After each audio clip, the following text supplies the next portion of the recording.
부동산 일단 동대문구 한번 그러면 살펴보는 걸로 들어가 볼게요.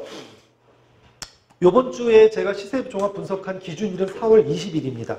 지난주에는 4월 13일 기준으로 딱 일주일 후에 종합 시세를 봤는데 다 똑같아요. 지금 일주일 만에 그러니까 상승폭이나 이런 부분들이 많이 감소가 됐어요. 제가 세미나 처음 시작할 때만 해도 상승폭이 조금 막 있었었는데 오피스텔 같은 경우 매매가나 전세가, 아파트 전세가 다 13일, 일주일 사이에 변한 건 없습니다만 아파트 시세는 여전히 올랐어요. 평당 2,297만 원에서 서울시 전체가 평균 2,303만 원으로 또 올랐어요. 올랐고 빅4 아파트 그러니까 송파, 강동, 강남, 서초 이 4구의 아파트는 여기도 역시 또 거의 그냥 비슷한데 조금 올랐고 아파트 평균 올랐고 오피스텔도 조금 올랐어요. 근데 전세 가격은 지금 동일한 걸로 종합 시세가 분석이 됐고요. 동대문구 같은 경우에는요. 아파트 시세가 평당 평균 1,680만 원. 아직은 저렴해요. 동대문구 같은 경우에는 아직은 저평가 지역이기 때문에 저렴하고 오피스텔도 저렴한 편입니다. 또 한 가지 좋은 거는 전세가 시세가 매매가의 70%가 넘어요. 평균이. 그 소리는 뭐예요? 결국은 아직 동대문구에서는 전세 끼고 갭 투자를 할 때 제가 시장조사 해보니까 동대문구에서는 아직 1억이 안 되는 돈으로도 갭 투자할 수 있는 아파트가 있더라고요. 아직. 지금 다른 구에서 불가능하잖아요. 저쪽 빼놓고요. 그래서 동대문구는 그런 모습들을 가지고 있어요. 자, 4월 3주차 아파트 시세를 전국적으로 종합을 해보면요. 지방의 도지역, 도권의 평균 시세는 3주 연속으로 지금 하락을 했습니다. 전국은 0.14%가 증가를 했고요. 그래도 부동산 시세가. 서울시는 0.26%. 지난주 3주차에는 영등포구가 제일 셌어요. 증가율이 2.35%로 가장 큰 아파트 증가율을 보였고요. 지금 오늘 할 동대문구는 0.26%. 네, 서울시 평균하고 똑같은 상승폭을 보여줬고요. 전국에서 아파트값이 제일 많이 떨어진 데는 경북 경주입니다.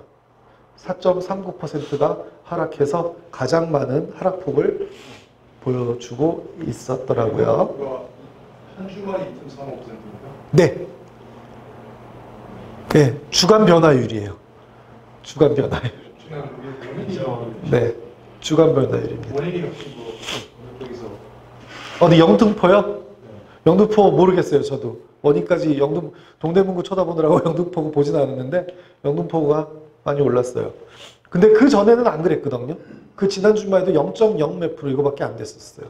근데 딱 한 주 만에 이렇게 된 걸 보면 여기 영등포구에 뭐가 일이 있었긴 있었나 봐요. 뭐가 발표되거나 갑자기 그랬더라고요. 아니면 반대급부일 수도 있어요. 딴 데가 너무 강세가 가니까 그냥 심리적으로 쫓아간 경우일 수도 있어요.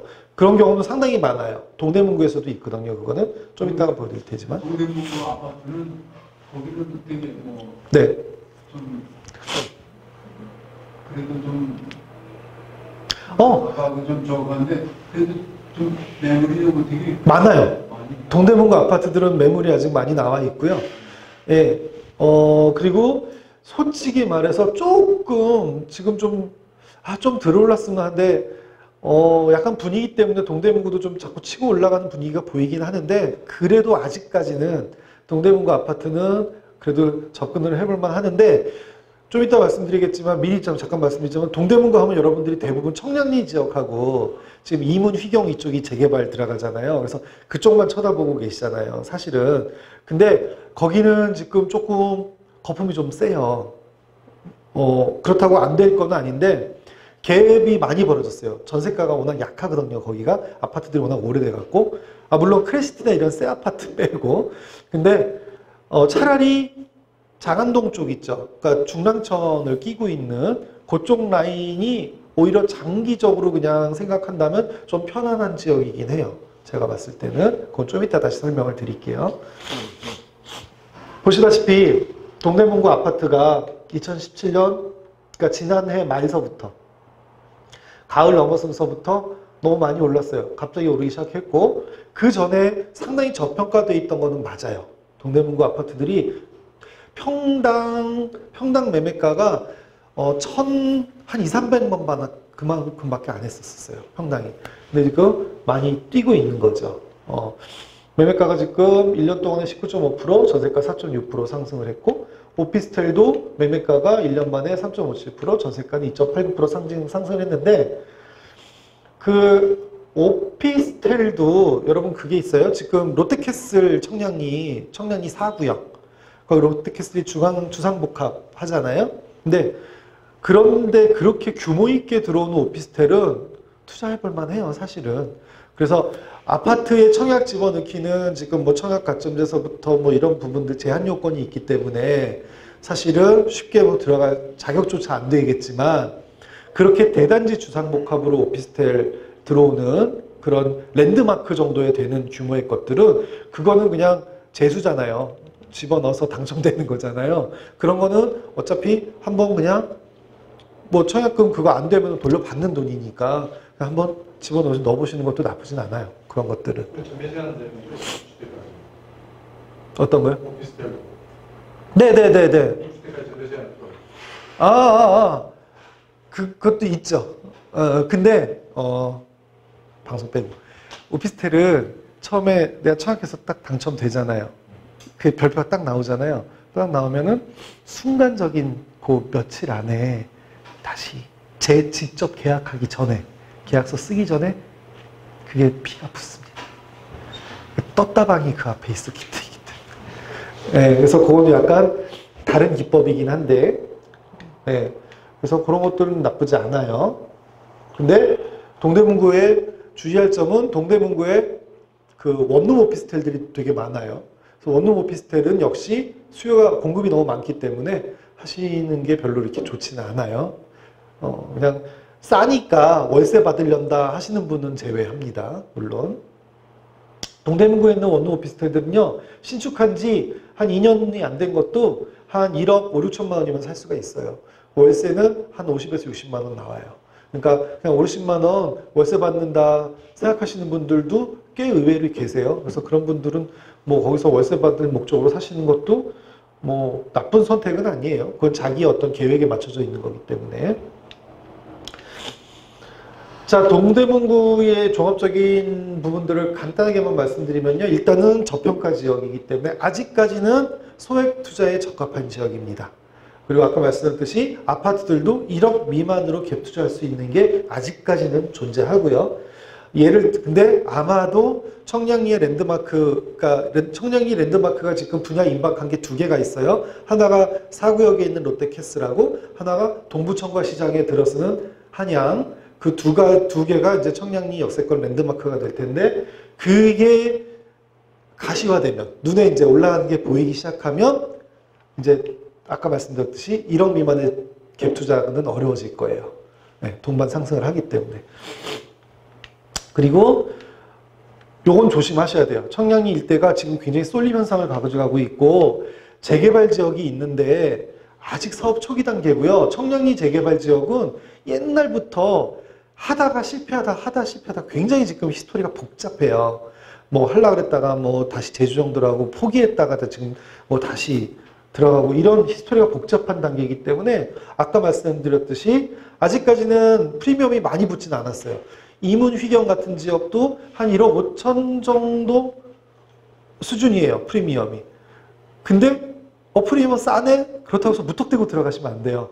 왜냐하면 청량리 지역 이문 휘경도 마찬가지지만 거기는 그 재개발에서 제일 중요한 게 첫 번째는 뭐죠? 물론 이렇게 아주 기초적인 거 빼고요. 이 사업이 될 것이냐 안 될 것이냐 이거 너무 기초적인 거니까 그거 빼고 중요한 게 뭐냐면은 감정가예요. 감정가하고 비례율이거든요. 근데 청량리 이문 휘경이나 이런 데들은 감정가가 높지 않을 수가 있어요. 비례율도 마찬가지고. 왜냐하면 여러분들 비례율이 어떻게 정해지는지 아세요? 비례율은 한마디로 이거예요.